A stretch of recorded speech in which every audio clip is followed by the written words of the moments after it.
Let's fight! You guys are ready? You ready as well? Let's fight, good people. Where you guys at tonight? Let's fight! Let's fight! Good to have each and every one of you joining us this evening from around the world. Let's fight!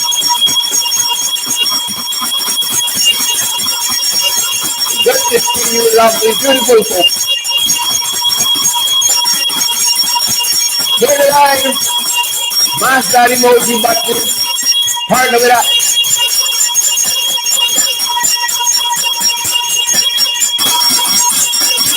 Let's fight, guys.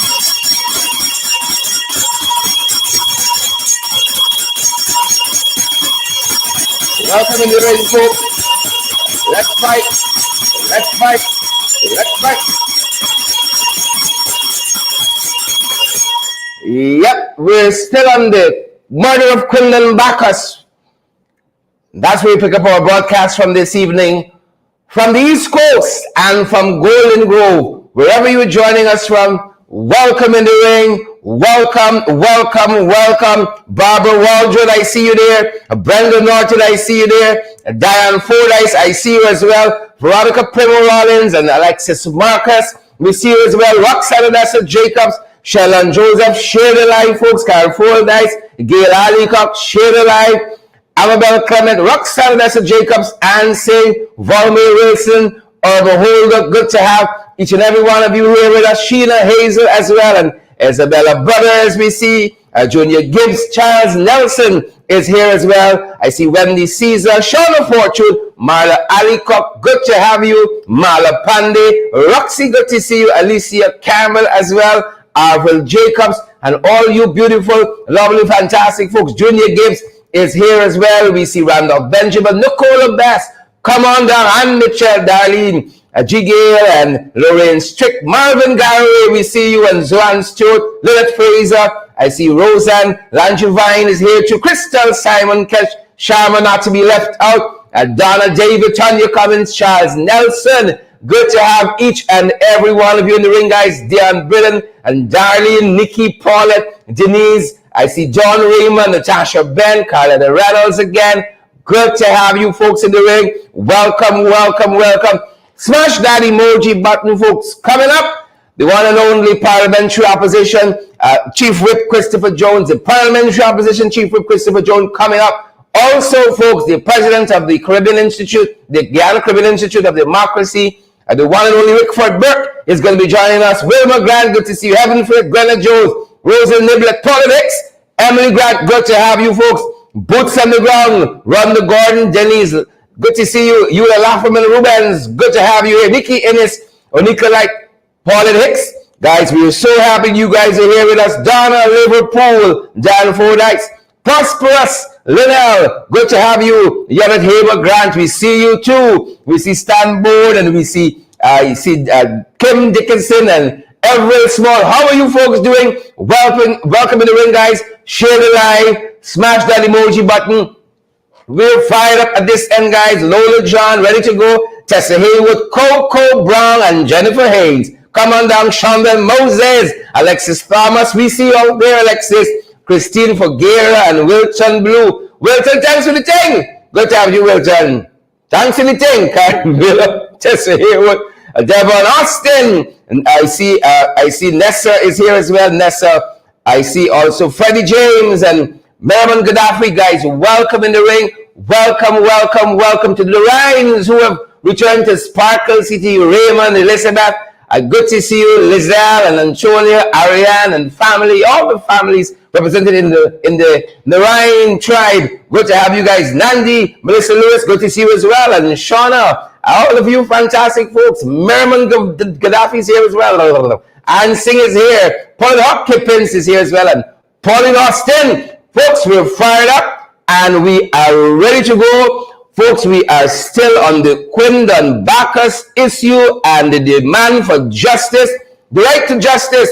Aaron Adams and the tone deaf Air Finale administration, we can be talking about that as well. And Lennox Anderson, good to have you. Yolanda, good to have you.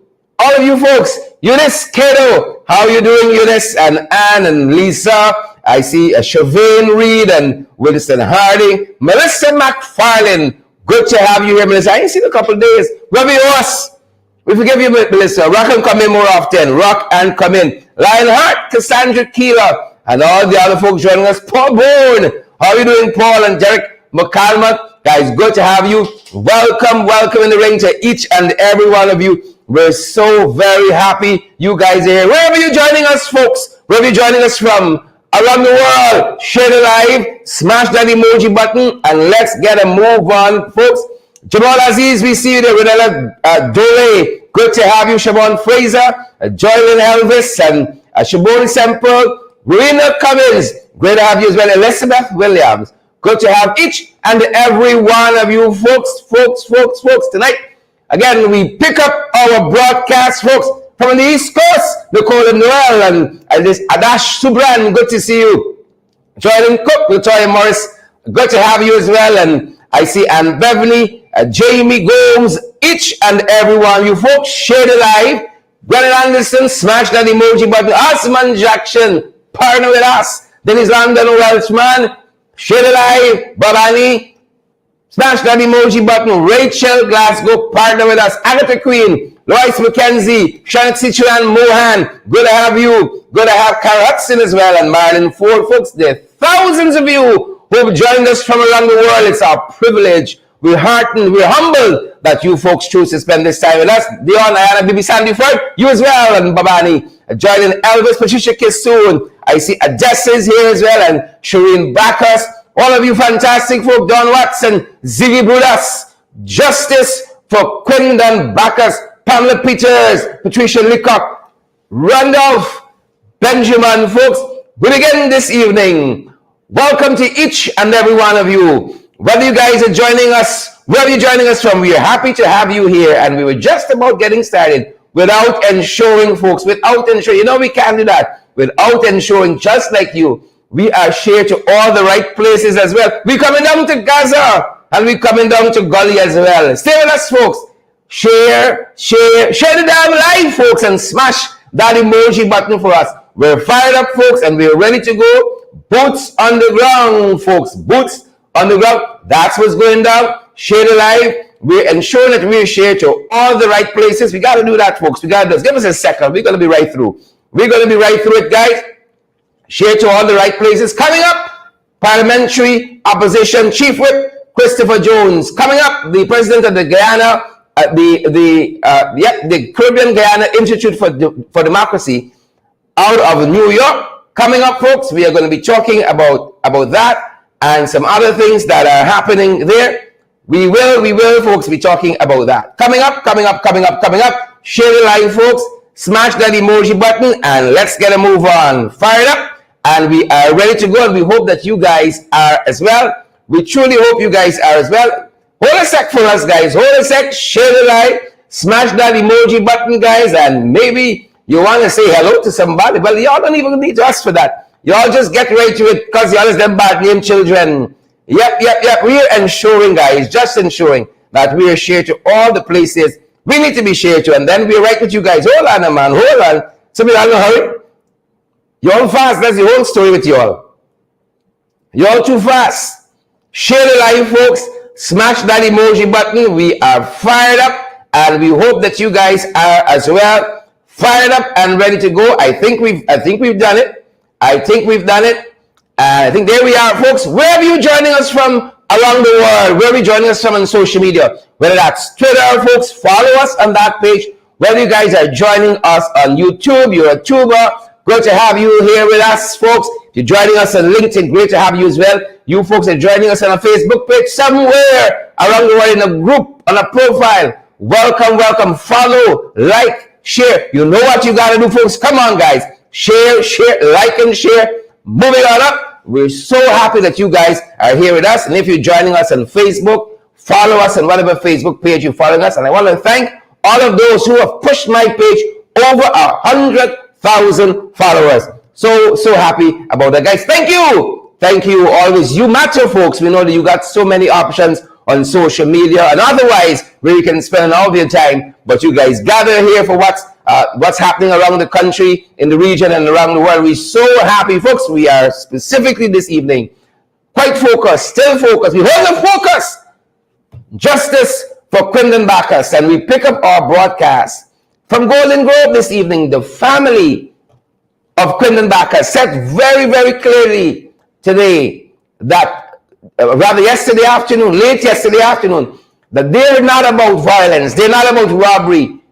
The protest for Quindon Bacchus is not about some of the violent things that transpired, for instance, at the Monrepo market. Reprehensible act. People must be allowed to do what they do out there, to vend and so forth, without being interfered by anybody. The things don't concern you, but we understand you got some dunce thugs that can be planted, to bring that kind of mayhem and agony to the people there at Monrepo. We understand that, and we condemn it as well. It's not about that, folks. This is the family of Quindon Bacchus saying precisely that. Good afternoon. We are here protesting peacefully, and we're here to send a message. We are not a part of no robbery. Our son was killed. A police officer killed him, 6 bullets. We are not here to lime and party and rob anyone. No robbery. No robbing. We are not a part of it. We are protesting peacefully for justice any robbing of anyone. Quindon Bacchus, and we denounce any robbery. So please, so that's not coming from us. Not us. Thank you very much. Cut the line. You ready?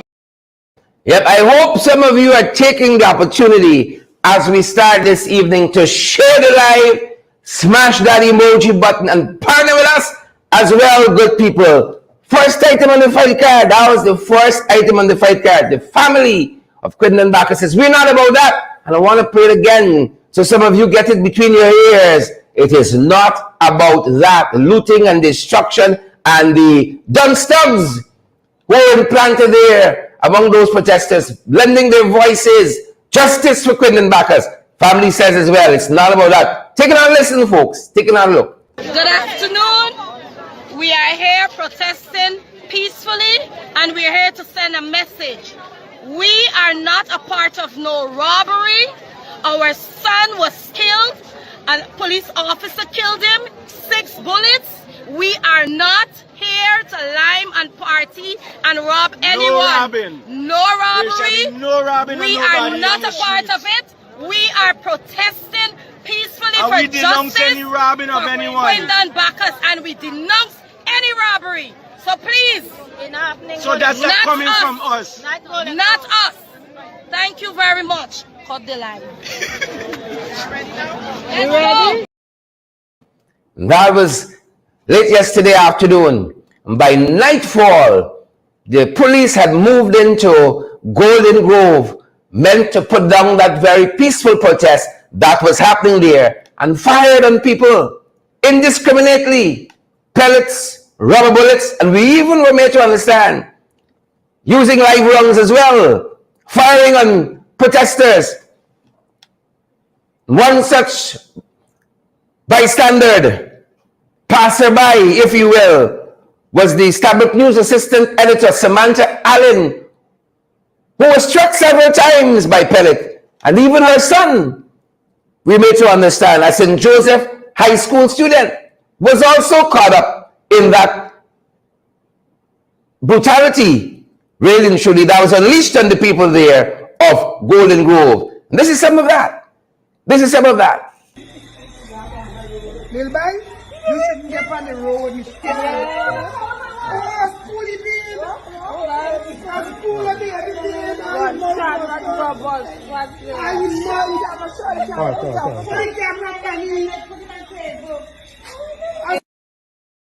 Yep. Hit several times by pellet. Just on their way home. Just on their way home and passing that area. Struck several times by the indiscriminate fire by members of the Ghana Police Force. A total failing of the Ghana Police Force yesterday, to say the least, and that should be up for review. But some other things happened in Golden Grove last evening that we didn't get a chance to show. For instance, this about last night. Go, we get them, don't worry them. They're gonna put it back. I'll just put on your camera, this is all you gotta do. This is all you gotta do. Yeah, people fucking dying and I'm shooting in here. And I'm shooting in here. How the fuck did you gonna like a tear glass thing in here? I told my ass all over, boy. I told my ass I want just like you. You could shoot, I want just like you. You could shoot. I come shut up. I talk it to you. I talk it to you. Fuck you. Shut up. You don't fucking up too. I'm gonna say if I talk it to you. Humble now.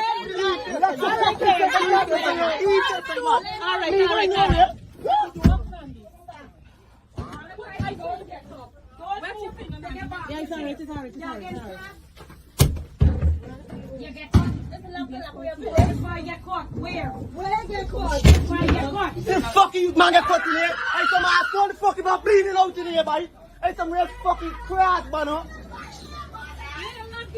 Bring on the Bible. Don't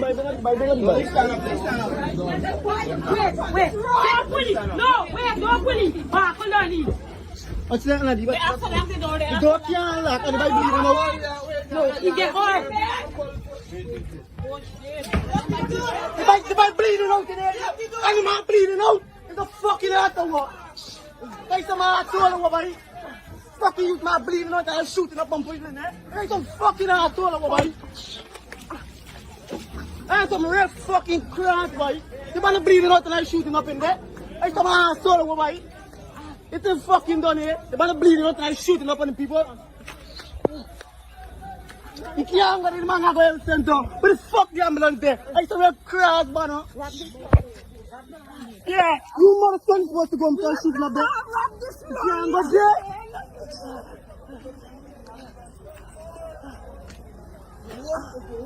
And the fucking man in the shop.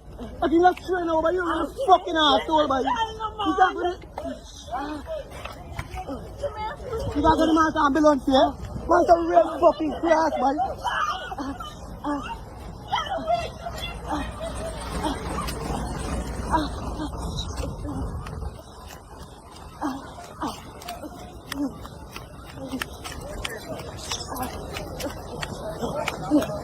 Man's a real fucking asshole, man.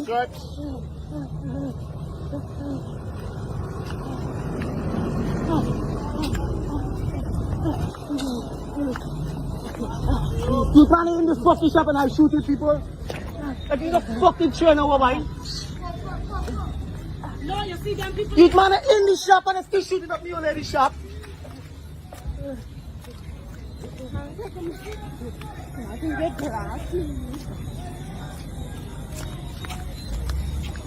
You see that, man?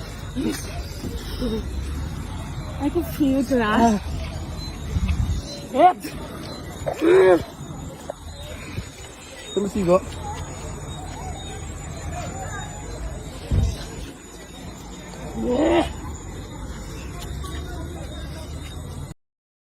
And so some of that is what transpired at Golden Grove last evening. But that's what's happening, folks. Robeson Ben earlier that afternoon, yesterday afternoon, was at Munripo Market, as we reported. Robeson Ben was at Munripo Market. Well, the reception wasn't nice at all. The reception at Munripo Market was not nice at all. Take a look, take a listen to what transpired yesterday afternoon at Munripo.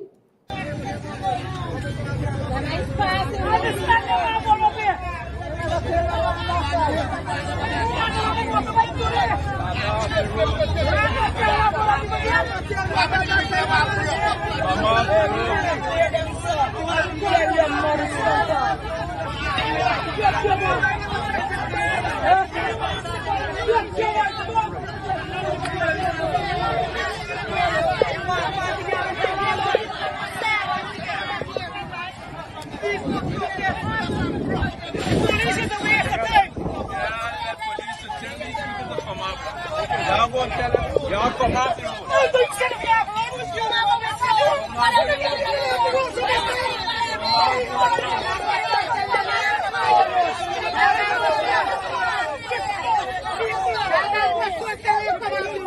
You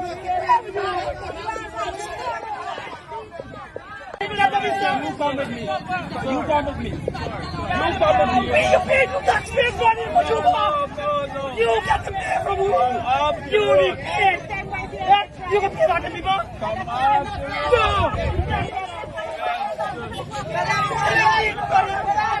You is finished now. You pay taxpayers money. Let me talk to you.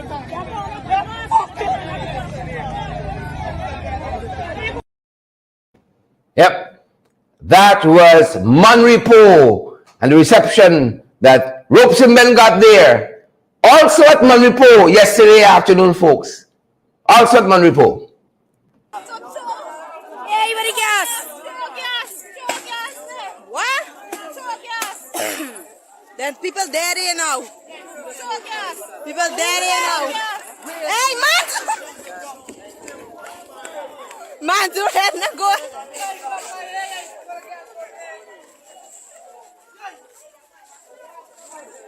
Yeah.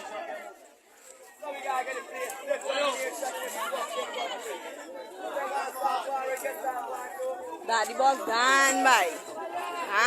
Gone. Fully gone.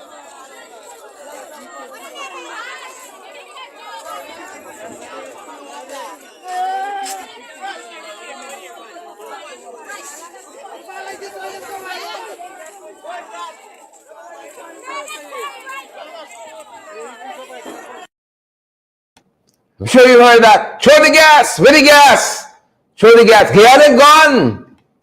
It's gone. Folks watching us at home, watching us at home and around the world, we keep saying there's something seething just below the surface of this country, of this nation, that the leadership, the government, the regime of the day, they are failing to address, hoping that their band-aids of hampers and handouts solve the problem. It will not. It will require leadership. That is what it will require. And while we were on that, a gentleman yesterday morning threatened the life of Irfan Ali, and no person less than yours truly was apportioned blame for that, saying that I didn't step in and I didn't reprimand the fella. Well, later on yesterday afternoon, the very gentleman who threatened the life of Irfan Ali, and that is reprehensible and should not happen and should not be condoned. But this very gentleman was yesterday afternoon escorting Ropes and Men in Golden Grove. Yep. This is the part of the program we say Guyana is not a real place. A very gentleman was escorting Ropes and Men in Golden Grove. And we're reliably informed this evening that he has since been arrested, and now we see that we're seeing reports that he is mentally challenged and he has been seeing a psychiatrist. But he was seen yesterday afternoon escorting Ropes and Men in Golden Grove. Part of our coverage of the protests for justice for Quindon Bacchus. Yesterday we told you that Irfan Ali is part of, supporting the people of Manripo, as any president should, visited that area there.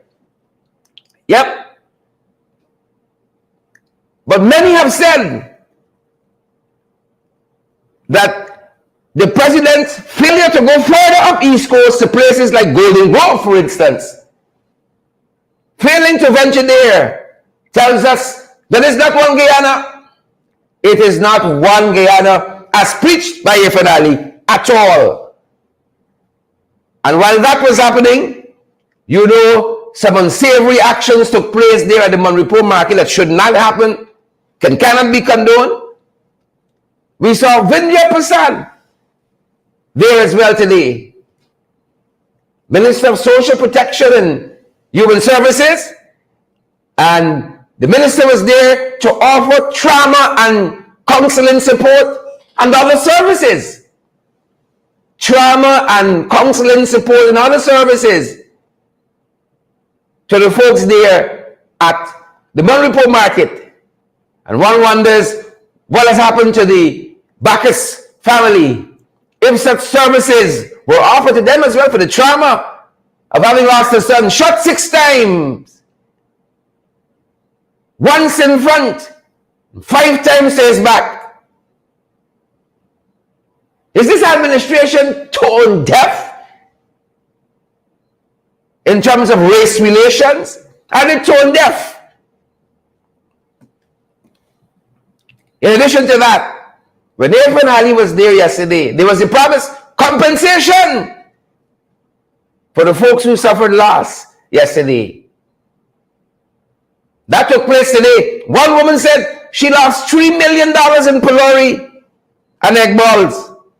$3 million in pylori and egg ball. Mortimer, Timothy, Michelle Gomes, Unruly Pop Queen, Leonard Jacobs, Daphne Joseph Lee. She lost $3 million in pylori and egg ball. And she received $200,000 in compensation rather. She received $200,000 in compensation.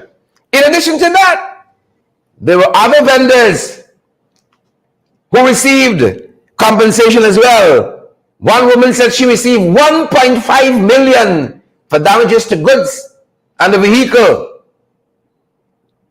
What was used as the yardstick to say what people had and what they lost remains a mystery. But one vendor said she received $1.5 million in damages to her goods and a vehicle at Monrepo. The question is being asked tonight, what is the value for a life loss? Shot 6 times. That's personal. What's the value to a life loss? Also happening today, folks. Also happening today.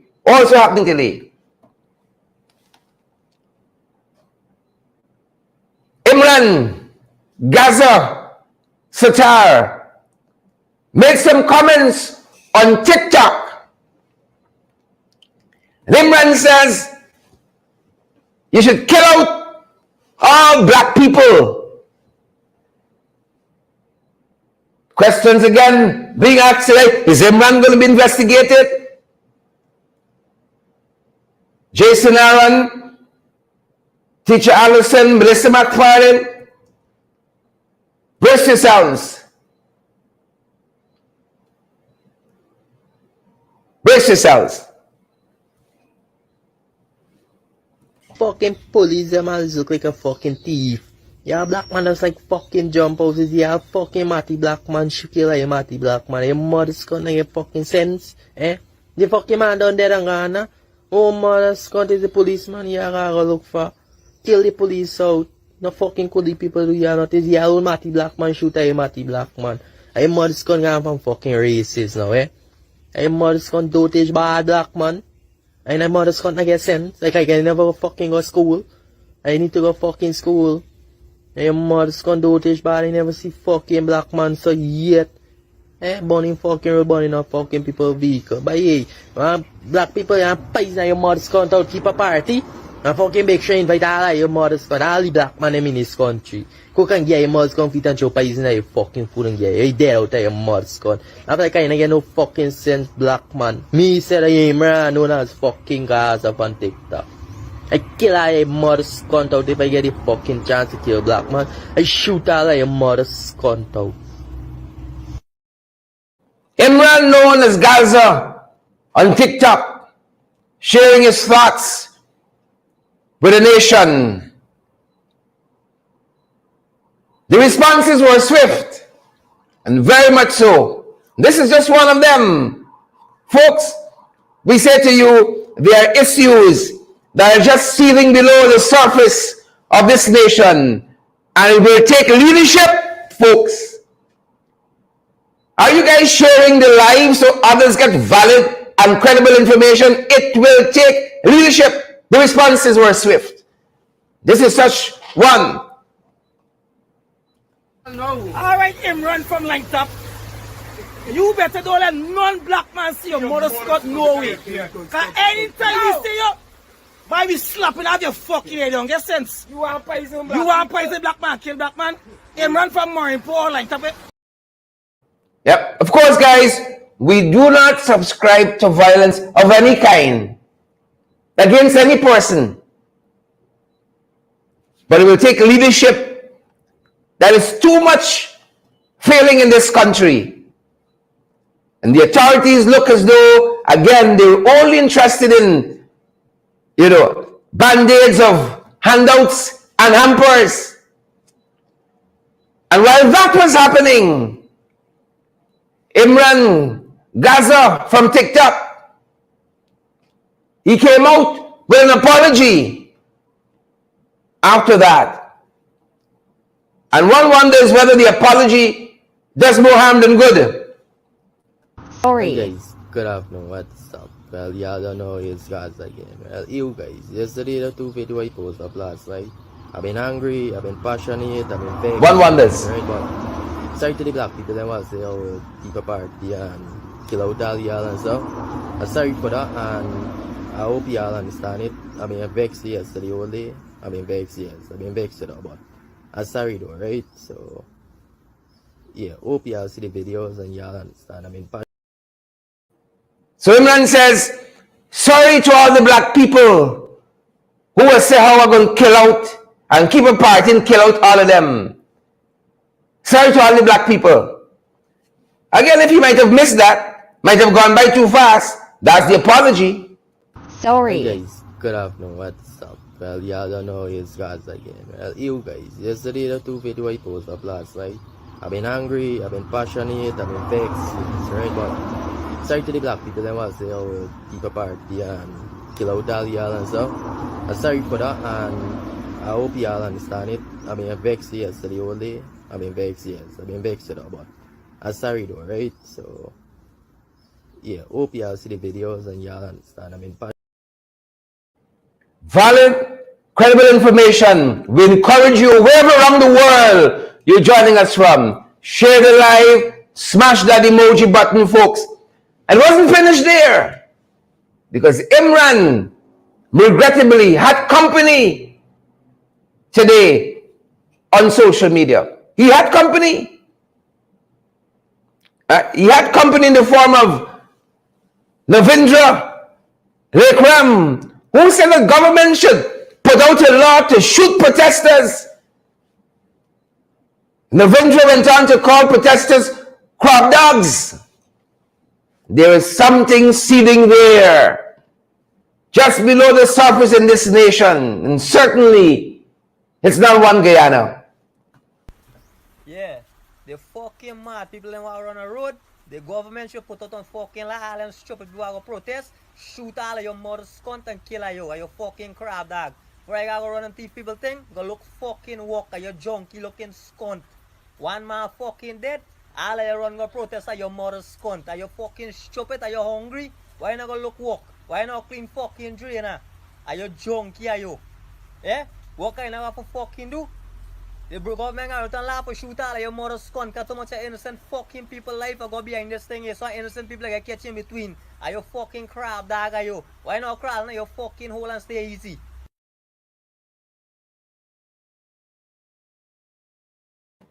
Folks, again, Navindra, much like Imran, sharing his thoughts with us. There was another young man on social media this afternoon, perhaps with the consciousness that all of us should possess in such a time as this. Here is what he said. You know what I can't understand? Why Guyanese people is always get lead astray by negativity all the time. You understand me? You're going to tell them go and look at work yourself, how long they're going to take before they go and get this work. But the minute they hear they got certain stubbornness going on in the street, certain activities, they say how fast they're going out. You understand me? You see the stubbornness one for the East Coast? I condemn it, you know. I condemn it 100 because we are all Guyanese. We's one. They ain't no segregation and these are the thing. You understand me? Always one. It's like you don't mess around hustlers and people business and these kind of thing. Despite what going on with the law, you understand me? There's ways about going about these side of things. You're supposed to kind of mess around people business and these things, right? I condemn it. I condemn it. Yes, I me. Condolences to the little boy family them that got killed by the car. Yeah, everybody wants justice, yeah? Justice will be served, but there's ways about going about it. You understand me? This thing don't happen just so. And another thing, Mr. Ali, President Ali, let me show you something, my boss. You see this, you see this segregation thing what y'all is talking about? Let me show you this. The segregation this is come from y'all at the top, the politicians them. If y'all can't unite, you understand me? These two parties, if y'all can't unite, you could never get a one Guyana. You could never get a one Guyana because y'all showing the people them blatantly there are fights going on among yourself as politicians. Y'all in power right now and y'all gotta make a difference. Y'all gotta show people y'all is for everybody. Y'all is not just for one set of people. Y'all gotta show y'all is for everybody. Don't just tag this thing. Cause people in there on tax right now. Yes, right, man. People want to see action. Don't just say yes for everybody. And then next thing you know, it's not for everybody. You're just doing it for the press. Yes, right, man. For instance, use the president. You got your ministers and all these things, right? Let me show you this thing, right? Let's show you where the segregation starts, right? Good. Look at Lane Avenue. Look at Jubilee Park. Yeah, it's Granger them build the place, but yet stay here, then y'all have to sit down and watching these places in the capital city of Georgetown falling apart and y'all ain't doing nothing. Because why? It's not your ability. It's not your ability, it's the opposition ability. So what y'all really showing with there? Yeah? Fix these things. These things is for the Guyanese people them. Y'all do things for the Guyanese people them. Don't do things off of where y'all feel and where y'all think. Do it for the people them of this country. You understand me? Y'all got done with this chauvinist. If Arby can't come to his senses, you understand me? And Mr. Ali can't come to his senses, the president for this country, and unite as one guy, you know? We can't move forward. Don't matter how much y'all say y'all want we move forward. We can't move forward. You understand what I'm telling y'all? We can't move forward if y'all don't done this foolishness. Because I ban in segregation. I ban and see people separating a nation, dividing it. When we're supposed to uniting and moving forward for betterments, it coming from the head. It's the politician them, this segregation thing coming from. And if y'all can't fix it, it could never move forward from where they're right now. It going on for years. Use a young president. Stand up for the people them of this country, big man. Stand up for the people them of this country. Don't listen and take certain advice from people who are in this politics game for years. You understand me? Because it's years ago we under segregation, you understand me? You gotta look out for the people them of this country. Not just you people them. Every single body, despite people that vote for y'all and this side of thing, look out for them because everybody is one in this country. You understand me? Every single body is one. And if y'all can't make it right at the top, it could never be right at the bottom. So y'all get it right and unite as one guy, you know. Again, condolences to the people them that lost a loved one in the incident in Haslington. Y'all get it right. The politicians them, y'all get it right. Arbinatu, all y'all was play, y'all don't want to talk to one another. Y'all got personal issues in politics. Boy, are you best fucking focused, boy. Sorry to using these kind of languages all in morning, but watch, y'all focus and know what y'all really dealing with. You ever telling y'all is the ones them that running this country and people watching y'all. Not just Guyanese, people in the outside, the outer world watching y'all. And the separation and the segregation y'all got going on in this country. You ever telling y'all need to start uniting. We gotta start shaking Mr. Alian and Mr. Ali gotta start shaking Mr. Norton and y'all done this foolishness because this segregation and separation could never done if y'all don't unite as one at the top there. You were telling her, you say you get it right. Privileged to have with me this evening Parliamentary Opposition Chief Whip Christopher Jones, as well as the Caribbean Ghana Institute of Democracy's President Rickford Burke, joining us this evening. Rickford and Christopher, welcome. Privileged to have you guys here. And these are the issues and events from today. Chris, Rickford, help us to make sense of it. I'll have Rickford make the first jump. Go ahead, Rickford. Hey, good night, Chris. What's up? Well, Sharon, I want to start off. I want to get my comments with the young man the last young man you just played there, calling for unity. I'm happy that you played that so that Irfan Ali and Barjagde and the others in the people realize the people are watching them. There could not have been a starker demonstration of racism by the PP government when Irfan Ali went to those people at Mon Repose. He started the day by condemning the Daily News article that said Christophe de Nobrega was released. He could have left and gone directly to the family of Quindon Bacchus, offer them his condolences, and reassure them that the matter would be thoroughly and fairly investigated, and the law will follow the facts. Now, he didn't do that. He doesn't care, because this is the young black boy in Haslington in Golden Grove, and that's not their constituency. Mon Repose, however, is their constituency. So when the police caused that unrest in Mon Repos, he ran to the Mon Repos people, reassured them that the government will compensate them for the destruction of their stalls or whatever. They didn't offer to compensate the Bacchus family for the murder of Quindon Bacchus. Why? They don't care. It's an Afro-Guyanese citizen. He's not their constituent. They're governing under the principle of Trumpism. They're governing as an ethnocracy. They're governing only for East Indian supporters of the PPP. Now, I want to make it very clear to everybody that the unrest that occurred at Mon Repos yesterday was created by the Ghana police force. These people were marching to Georgetown to protest in front of the Ghana police force or whatever. You mean to tell me, with a population of under 800,000, the Ghana police force cannot do crowd management? I live in New York, where you have 8 million people, with a police department of 40,000, policing 8 million people. And New York is the best city when it comes to crowd control. They don't shoot people. They cooperate with you. They protect the protesters because it's a constitutional right that you're exercising. In Guyana, this racist East Indian-led PP government is trying to outlaw protests by black people. When they were in opposition, they protested every day.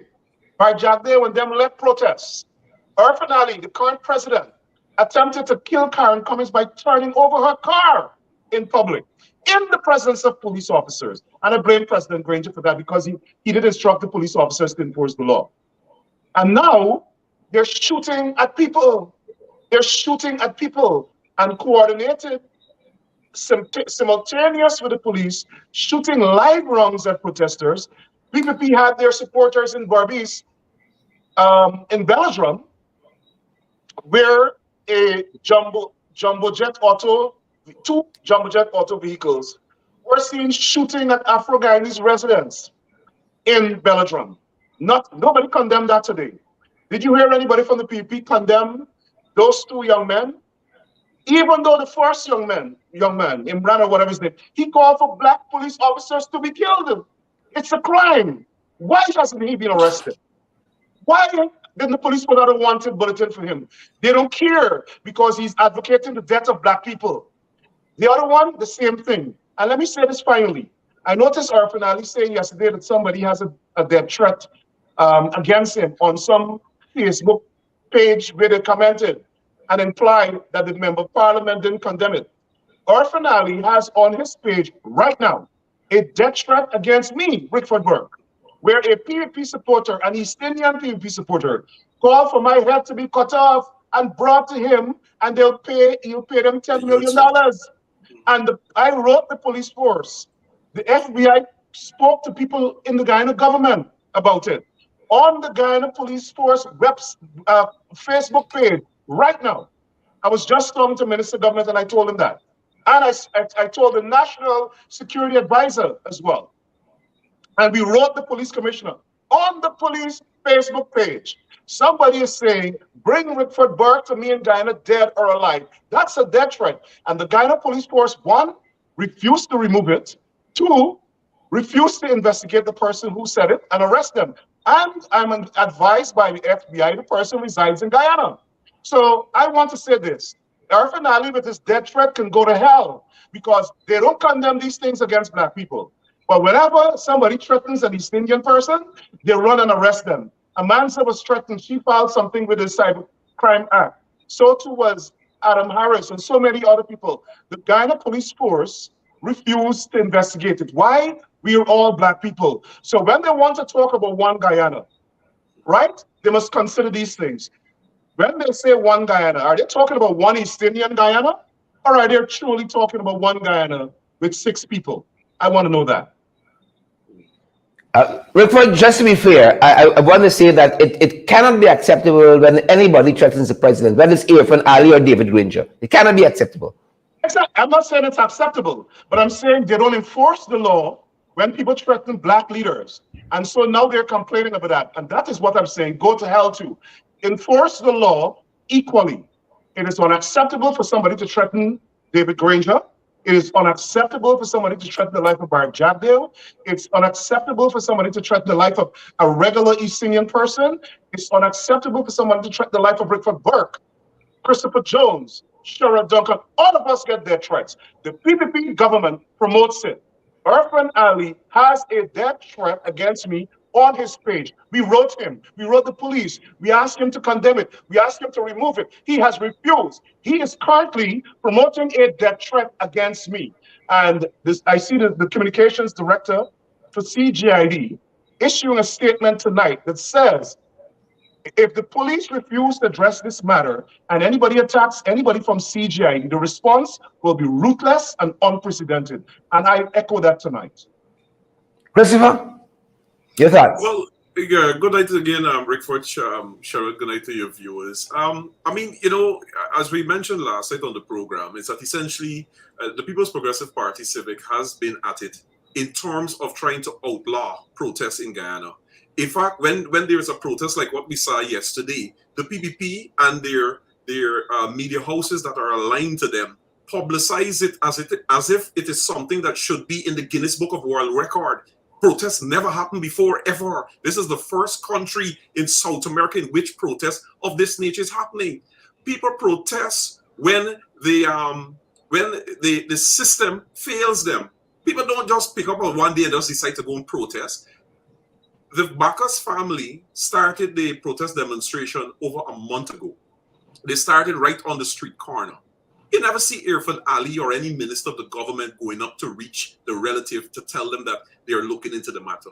It is only after that mass protest demonstration that you saw yesterday that suddenly Robeson Ben found his way up to Golden Grove. Irfan Ali found his way on the East Coast. But rightfully, as Rickford said, and I agree with him, that the only thing that brought Irfan Ali out of his office is because his constituents there was an incident involving his constituency. That is why he was out there, first and foremost. It had nothing to do with the Bacchus family. It had nothing to do with Buxton. Buxton was just a stopover as a result of being on the East Coast and wanted to ensure that no one says that, look, you're only stopping in one repo. And that is what we talk about. They love to preach this song about one Guyana. And there are a lot of Guyanese who are getting carried away with that nonsense. And I will keep saying that is absolutely nonsense, especially when you look and continue to look at the track record of the People's Progressive Party Civic. Irfan Ali yesterday morning is saying to the relative of the Bacchus family and the residents along the East Coast of Demerara and all Guyanese across this country that they must trust, trust the system? Not trust the system, trust the process. Immediately after this program is concluded, I will be posting on my page a list that comprises of 459 Guyanese that were killed extrajudicially under the successive People's Progressive Party civic government, under successive People Progressive Party civic presidents, of which each and every single one of their families were told by the president of the PPP at the time, trust the system. And to date, of the 459 compiled lists, a dossier that was submitted to the United Nations, the head of CARICOM, of 459 Guyanese who were killed extrajudicially in this country. To date, 442 of them are still awaiting justice. What system are you telling people to trust? And this comes on the heel of, or in Boston there, in Dartmouth on the SC Cribble Coast. It comes on the heel of the Henry Boyce family. And even with the Henry Boyce family, and you know, let me change it up a bit here. Let me speak specifically about the Henry Boyce family. And I want to remind particularly the people on the west coast of Berbice.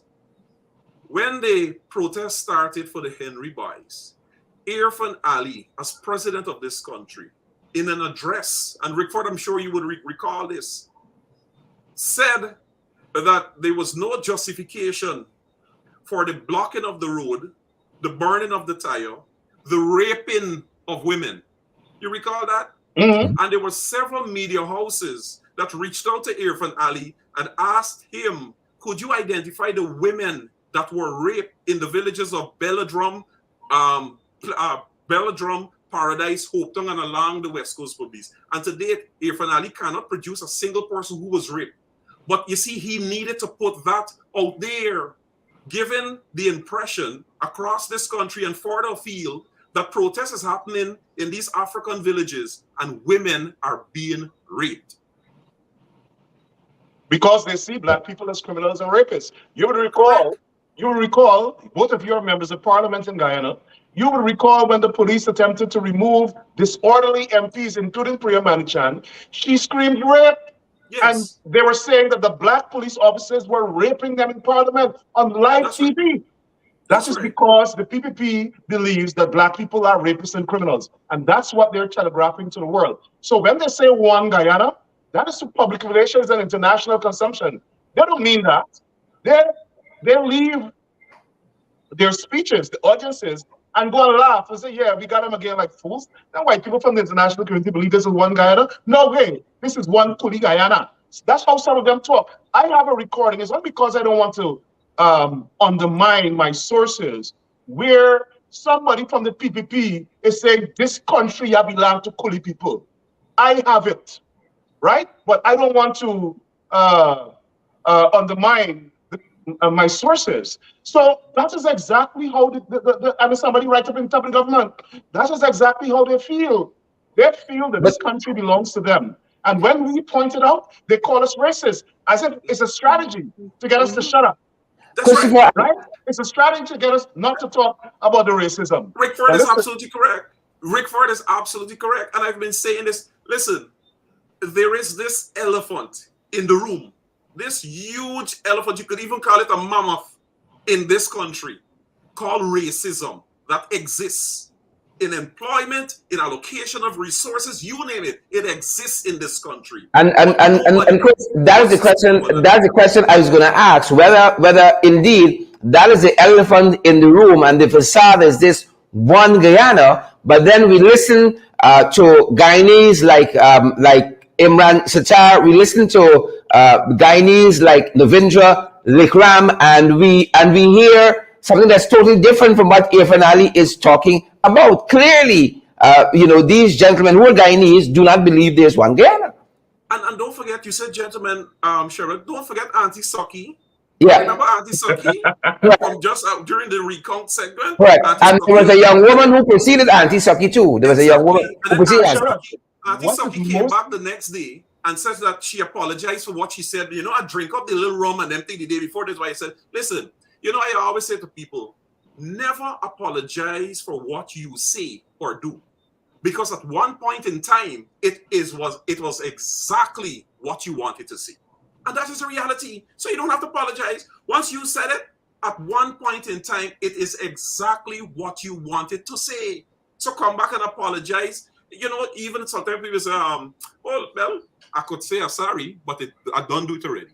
That is the reality. And over time, the People's Progressive Party Civic as a party, as a political movement, has been demonizing Afro-Guyanese for a number of years. I said before that as political leaders, the PPP give you one of three stains in your political career. You're either dubbed a rapist, you're either dubbed a thief, or you're dubbed a murderer.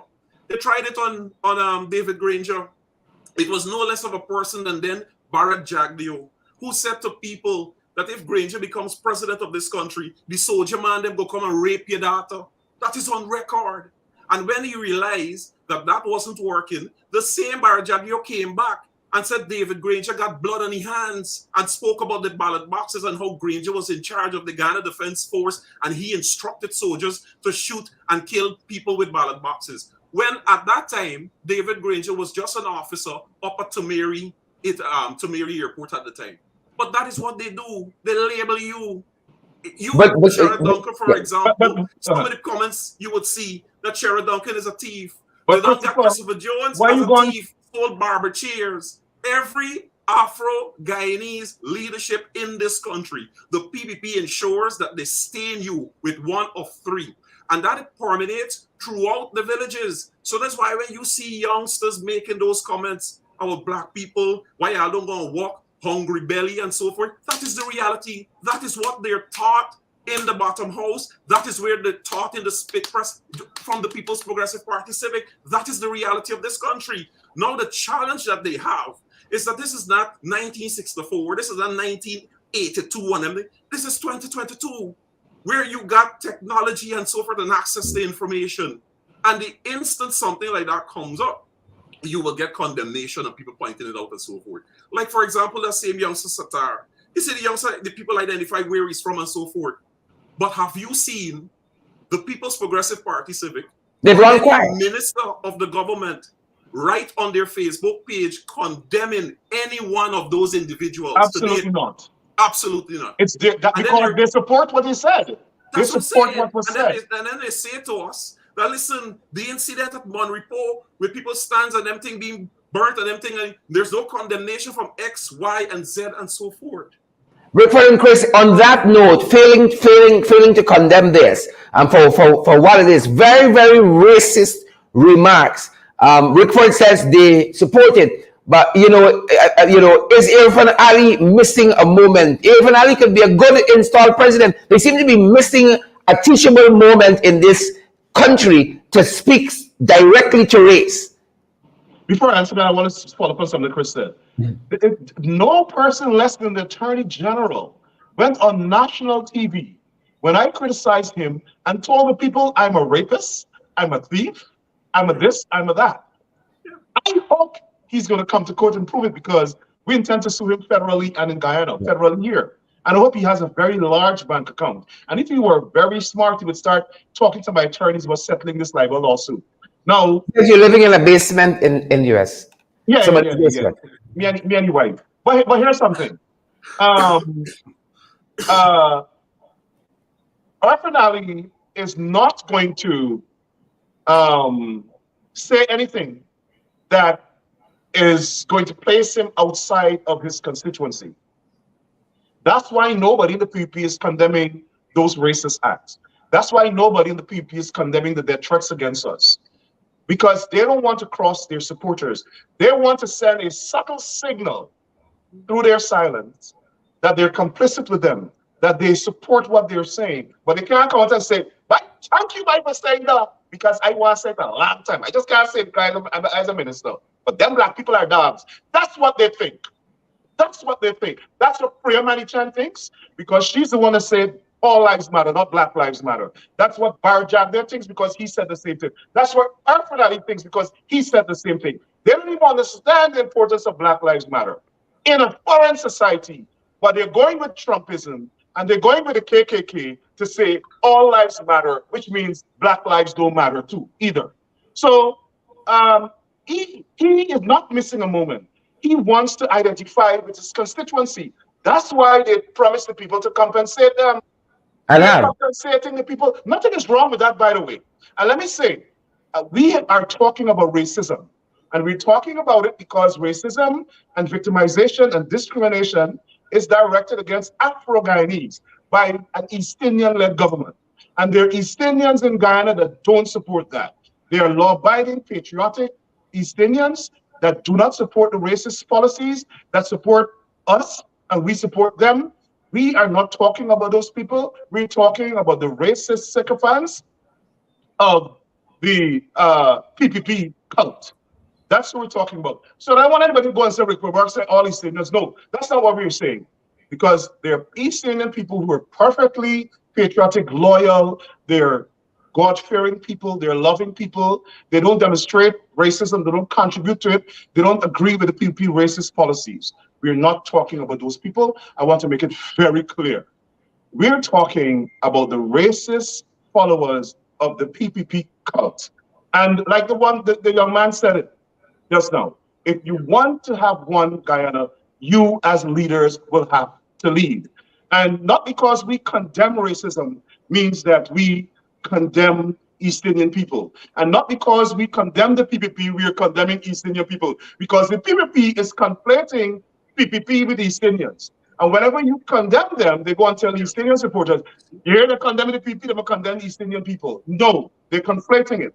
We're talking about the People's Progressive Party, the leadership of that party, and the people that make up those parties, that party, they are racist to the core, and they're dangerous for Guyana. And if they want to continue to perpetuate their racism, they must take a little part of the country for some island and go and live there. And don't pollute the rest of the country with their racist philosophy and their anti-Black principle of governance.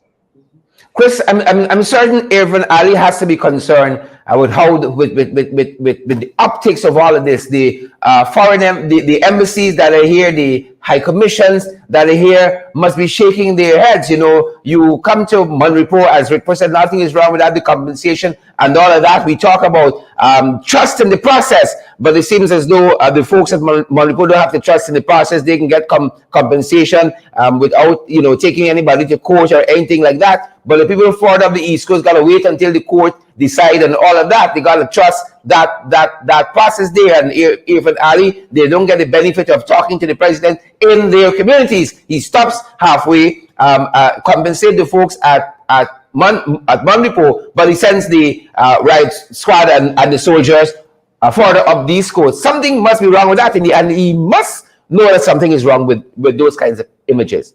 No, of course it is. And any sitting president, once you have situations like this in your country, you should be worried. And more so that Guyana is an oil producing country, and you have investors from all over wanting to invest in this country. But when they read the news and they see what is happening there, they are timid as to whether or not they can come and set up shop without running the risk that every few months or weeks there is a mass protest demonstration and your business has to be shut down and so forth. He is worried about it. But the question is, what is he doing to address it? Instead of confronting the issues of inequality, there is issues of inequality in this country. I remind your viewers, Sherrod, that within a few weeks when the People's Progressive Party Civic got into office, they claimed that there were several lands that were distributed to people that they have to reopen those agreements and revisit them. And the most prominent ones that the PPP went after was who? Carcare, Mr. What's his name? Beresford. Sevon. Yeah. Then they went to Sevon's. All of these prominent African legitimate businessmen and businesses. That's who the PPP went after first. And you haven't heard of a single East Indian person who was given huge sums of land that the PPP went after. And they lost all those cases, Chris. They lost all of those cases. And they lost the cases. And that is what we're talking about inequality in this country. Yeah. Look at Vice President Jack Dio and Sue Gates.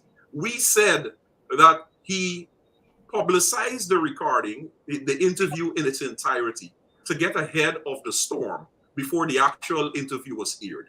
And we saw him across the length and breadth of this country doling out 150,000 here, 250,000 there, and so forth. And most of these those monies that were being doled out were in the PPP's constituency. And I remind you viewers that I did last night, and I'll do so here again.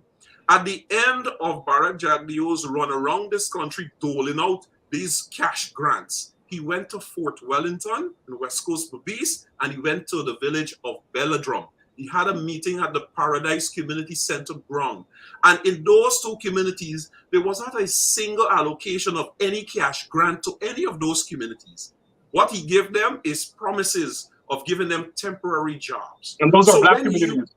Exactly. So when you sit as an Afro-Guyanese in an African village or community, and you are watching and seeing this government doling out 150,000, 250,000 here and there, you ask yourself the question, what about me? I got children too. I got bills to pay too. And that is the reality. So listen, even before the incident concluded on the East Coast with Monrepo, you had people on social media who were already putting up there that don't take worries, y'all will receive cash grant. Y'all will be compensated. And literally within hours, no less of a person than the president himself, not the minister, not the second man in charge, the president himself reached the Monrepo because it is his constituency and said to them, listen, you got to worry about nothing. We got you. And within hours, we read today, there was a meeting at the school. The lady with the egg ball stand wanted $3 million because she lose her egg ball and she pylori and whatnot and so forth. And that is all we're talking about, the inequality. Now, at the same time, there is Golden Grove Market. You know, when the protest started there yesterday, a lot of the stalls at the Golden Grove Market were destroyed and they were placed in the middle of the road. And that was used as debris to block and burn on the road. What about the vendors there at the Golden Grove Market who lost their stalls? Nobody going up there to compensate them for their losses? No, you're not important. And that's why the veil has been removed again yesterday. So when Irfan is speaking to the international community and the diplomats and so forth about this one Guyana and this fairy tale Cinderella fantasy that the PPP trying to portray Guyana to be yesterday, that veil was removed. The slipper is off. And we're running up to 12 o'clock. Of this country. That is the reality. Irfan Ali, if he wants to be a successful president during his tenure, will confront racism head on. And this is the moment. Over it and plays jingles and songs. I got NCN every morning playing "We Are One Guyana" when the reality is different. I always say in closing on this point, Sherrod, that in life and politics there is perception and there is reality. And while Irfan Ali they continue to live in that fantasy, Cinderella fantasy, the people in this country live in the reality. You heard the woman yesterday, not from an African village, an East Indian woman, and lightly a supporter of the People's Progressive Party Civic, because she said in the next election, y'all done lose 5 votes from my house. And she too made the same point, pointing out the fact that you see the president and the government going to give disabled people money, this person money. She has no problem with that. Like us, we have no problem with that. But then the woman asks the same question, what about me? You know, last point, Sherrod, those people who Irfan Ali is saying, trust the process. Those of you who have the pink slip from the COVID cash grant, you still got the pink slip. Are you still trusting in the process? When does the process? For them to come back to you, because Irfan said that, you know, when does the process? Yeah, you're waiting on the process. When does the process? You know, the young man said it, the conscious youth said it, you know, I've grew up in division. You know, as we close, Chris, how do we solve this? Chris Rickford, you know, how do we move forward as a country and build a country where all of us feel welcome as though we have a part? First of all, Sherrod, the PP government has made a conscious decision not to engage black leaders in Guyana. And they've made a conscious decision not to engage to serve the black communities in Guyana. They use as an excuse for not engaging the black leaders that people rigged the elections. So all the black people in Guyana rigged the elections. So that's why they're not engaging black leaders. Why isn't Barack Jagdeo, Irfan Ali, or Robeson Ben, the most disgusting looking public official in Guyana. Why none of those people can go meet with the leaders in Golden Grove? As Chris said, why they can't go and compensate people in Golden Grove? They don't want to, because those are black people. Let us be very clear. And I want to be very clear about this. I live in America, where we form organizations to empower black people and protect them from racists. And Guyana will have to start doing the same thing. We will have to start forming black institutions in Guyana to make sure that we have equity, to make sure black people benefit from the oil, to make sure black people got oil blocks too, because we know that some Indians were sold or given oil blocks. We have to make sure that we protect jobs for our people. We have to make sure that we have a Black Lawyers Association, a Black Doctors Association. That's where we are going, or else we will be a country stuck in disparity and heading down the road of France or any of these Western countries that permanently disempower black people.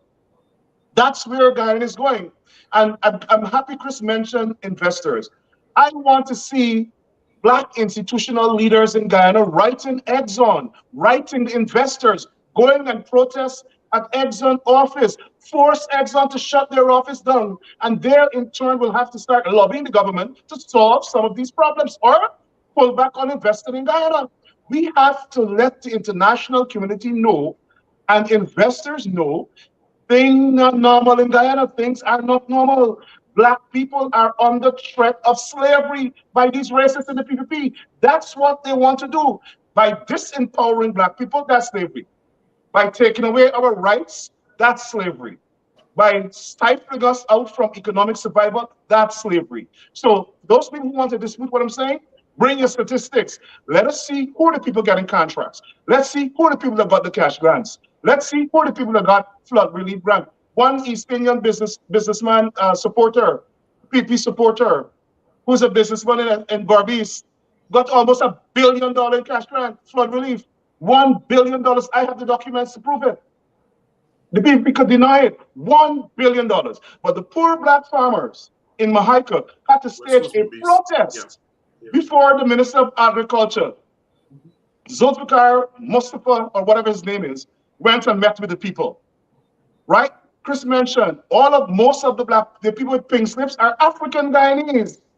They're transferring the wealth of the country to their supporters. And so that protest yesterday wasn't only about Quindam Bacchus, it was a demonstration, a frustration with the lack of justice combined with hopelessness. And the fact that the police decide to shoot at them, every time black people decide to protest in Guyana, they send black police officers to shoot them with live bullets. They shot a Stabrook News reporter. Did you hear anybody from the police force or the Guyana government apologizing to her? They don't care because she is black. But they went to Monroe Post yesterday, and I'm pretty sure that Egbal woman got her $3 million. They were out there doling out funds to the East Indians because that's what they want. One East Indian Guyana. They're an ethnocracy. They're dangerous for this country. And unless there's some form of political or whatever rebellion to pull them back from the brink, they're going to enslave black people in our own country. And we not stand for it. This is a different time. This is not 1964. Thanks, Rickford. Chris, as we wrap up. Sherrod, listen, some of the points, the facts that Rickford brought out there is one of the reality that is happening in this country. The People's Progressive Party Civic has done an excellent job over the years, but that is now coming to an end. Of which, when you speak about inequality, when you speak about black lives, when you speak about black rights, the right to access the economic well-being of this country, the first thing that the People's Progressive Party and their minions do is to label you as a racist. I wouldn't be surprised if before the end of this evening, you will see Christopher Jones and Rickford Burke are two most racist parties. That's fine. Listen. It's a badge of honor. You know what I'm saying, right? Because over time, you get accustomed. That is their trump card that they normally throw. I cannot be a political leader in this country and sit idly by and watch atrocities being meted out to one group of people in this country without calling a spade a spade. And if I say it is racism, I will back it up with the facts and evidence, as we have been doing throughout the months, the 2 years or whatever in the opposition. We have been doing that. That is the political reality of this country, that there is segregation, there is inequality, there is injustice, and so forth. What could the government of this country or the Ghana police force explain to any one of us the justification for last night, in the dead of night, that the police invaded the house or the homes of people, innocent people in Growling Grove? What could be the justification? What were they looking for? The incident occurred at Monrepo, miles away, on the road. You don't know who these people are. What is the justification? You know what it is? Intimidation and fear. And it is nothing new, Sharon. It is nothing new. I've been a part of so many protests in this country from 1997. And I can tell you that this is exactly the playbook. That at the dead of night, the soldiers and the police are instructed to go back into that community and terrorize them. Let them know who got power. Let them know we will shoot them dead. Let them know we will lock them up. That is the playbook of the People's Progressive Party, Civic. And that is why you saw that same playbook being played out again last night in Golden Grove. What could be the justification for the Ghana police force to go into the homes of innocent people throughout that village in the dead of night?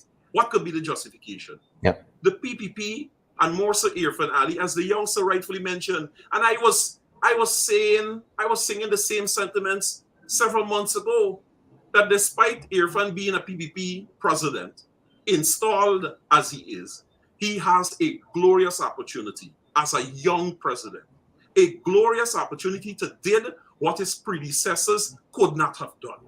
He had that glorious opportunity. Yeah. But we saw within a few months a complete transformation of this individual, that you can't recognize if he's Jaglio or Jaglio is he, but they now become two of the same. So the very same treatment that was meted out to Afro-Guyanese under a Barrett Jaglio's administration, the use of the Ghana police force to terrorize communities and so forth, you are seeing this very same thing now from Irfan Ali. So he has already failed in his attempt to bring about this one guy. Yeah. And they're using black police officers to terrorize black people. You heard the youngster in the recording. You know, you heard the youngster himself in the recording said that, right? Last but not least, to every single Guyanese, irrespective of your ethnicity, irrespective of your political persuasion, every single Guyanese have that right to so choose his or her political party. But as Guyanese, if you are truly interested in bringing about a one Guyana, then it has to be one justice for everybody. Yeah. It has to be one opportunity for everybody. It can't be because my name is Singh Prasad Rampasad Dionat that it is easy for me to access 10, 20, 40, 50 acres of land. And if my name is Williams, Jones, Johnson, Duncan, or Burke, I have to go around the Mayberry bush or sign up to become a PPP member or go on TV like many of them or social media and sing praises for PPP. All of a sudden, we have to change that. Last but not least, Sharon, to those people who did not condemn the shooting of the Bacchus Bay, I grew up on the Essequibo coast with my grandmother. And you know the thing my grandmother is always say, every cow is feel for your own calf. And that's why I said last night that those people, first what you have to do is put yourself in the shoes of the families of Bacchus, Henry, the Boston, and so forth. To get a sense of a feel of how these people are hurting. And then when you look to the justice system in this country to bring you swift justice, when you look to the government for leadership and sympathy, and you see nothing coming from them, and you see when the similar incident happened in an East Indian community, the same government reaches there within hours. What could be the explanation of the Minister of Social Services that she was swift to reach Monrepo to bring all of what you spoke about earlier to the people. Trauma services. Exactly, which is needed. Have the minister dispatch her ministry to Golden Grove? Trauma and counseling. For Different. counseling and so forth. Yeah. So don't bring to me this one Guyana and preaching this thing. Come to me first and let us discuss the elephant in the room, which is racism, victimization, and inequality in this country. And one When we sit at the table, in Guyana that you're trying to create. when we sit and we discuss that, then we can go out together as leaders in the political realm and say that we are working towards bringing one Guyana. That is the reality. And Sherrod, let me say, Sherrod, if I might say just a closing statement. I believe in closing arguments. When we saw the coalition government, we never had this problem. The police were allowed to were directed to allow people to exercise their constitutional rights. PCP supporters were protesting all over the country peacefully. They even break up stuff. They were allowed to do that. They even break up the Elections Commission. Police didn't arrest them because President Granger had not smart this policy of allowing people to express their constitutional right. If you want to see truly a one Guyana, it can only be achieved with a coalition government. That's my argument tonight. If Guyanese want to see oneness, Guyanese want to see progress and development, it can only take place with a coalition government. So everybody in Guyana should try to go and get registered. Once they're of age, go and get registered. Join or support the coalition. Spread the coalition gospel, because what we have here is a destructive ethnocracy that wants to oppress and trample on the rights of African Guyanese. They want to marginalize and discriminate and victimize against everybody that don't support them and everybody who's black. The coalition gospel is the gospel for Guyana. You know, I think Chris put it in such stark terms. You know, Ifan and Barjagli being now one and the same, and both bad for us. You got bullets and tear gas and pellets for Golden Grove and those. And we got their squads for right? And then you got people like Sue and others who handles all the agreements and who got all the support. And that is the kind of disparity we're talking about, and that's the kind of inequity that we're talking about. And it's there, is they whether you want to agree with it or not. And that is the reality and the lived experience for Guyanese in this country. Folks, guys, thanks for joining us. Have a good night, everybody. Great. Thanks for joining us, folks. That's our program. That's our time. We want to thank each and every one of you who stayed with us a lot past program time this evening. We're talking about Cheryl Sanders and Shelon Alves and Miriam Thompson, Sean Moore, and Bantu King, Jacqueline Argyle, and thanks especially to Christopher Jones, the Parliamentary Opposition Chief Whip. And you have also Rickford Burke from the Caribbean Guyana Institute of Democracy there in New York, sharing with us some of their insights. Folks, it's that kind of moment in this country. And everyone can choose to be a good installed president, rise to the occasion for once in his life and for once in his tenure. Rise to this occasion and take charge of this moment. That's what we got. Justice for Quindon Backett, and speak clearly to this issue of race and whatever seething below the surface in this country. That's what good leaders do. That's what good leaders should do. And we got to lead in this country. If we leaders, we have to lead. That being said, folks, that's our time. That's our program. Ann Phillips and all the other folks who stayed with us, all the other folks who joined us this evening, Andrew Cuthbert and Yvonne Daly, Nicole Harding, Joylin Cook, share the live and smash that emoji button, folks. Tomorrow is going to be a fundraiser day for us, and I'm going to tell you why. I have a big day tomorrow, lots of expenses and responsibilities for keeping these programs going, and I want to enlist your support. That's what I'm going to be doing all day tomorrow, guys, asking you to give. I know lots of you come, you view, you consume the content here, and you just, wipe your mouth and say, hey, I got Tomorrow we're going to be asking you guys to, join with us and help us to raise some funds to keep our program going. We're in the red, folks, and we need your help. We need your help. But that's all the time we have for this evening. Tracy Mullen and Nikki Innes, thanks for joining us. Michelle Johnson, Nikki Innes, Andrew Cuthbert, Nicole Harding, Tessa Lee, and all you beautiful folks. Smash the emoji button before you go, folks, and share the program to your profile, to your page, and share it to a group you're in. Send the link to somebody you know on WhatsApp. Folks, thanks for joining us on Twitter. Thanks for joining us on LinkedIn and YouTube. Thanks for joining us on Facebook. Yes, we know you're all fast. Paulette Hicks and Henrietta Anthony, Michelle Cox, Vanilla Garnett, Deborah Clark, Julian Williams, Sharon Joseph, and each and every one of you. Thanks for sharing this time with us. It is very meaningful for us. We're humble, folks. We're very thankful. Stay safe. That's our program. That's the time, folks. That's the program. That's our time. Stay safe.